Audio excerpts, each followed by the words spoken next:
How to withdraw Latoken crypto balance. Hey everyone, in this video I show you how to withdraw your crypto balance from Latoken. Let's get started. First, visit the Latoken website and log into your account using your credentials. If you don't have an account yet, you'll need to sign up and complete any necessary verification steps. Once you're logged in, locate the wallet section in the main menu. This will show you your crypto holdings and balances.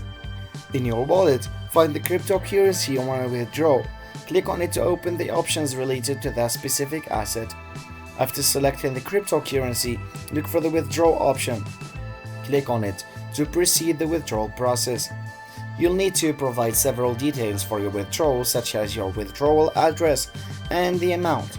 So you have to specify how much of the cryptocurrency you wish to withdraw. Before confirming the withdrawal, take a moment to review any associated withdrawal fees. This information is usually displayed on the withdrawal page.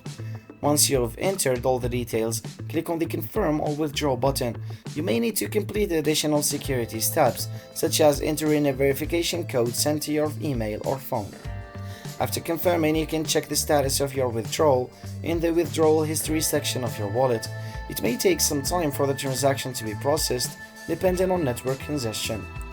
And that's it. You now know how to withdraw your crypto balance from Latoken. If you found this video helpful, please give it a thumbs up and subscribe for more crypto tips. Thanks for watching.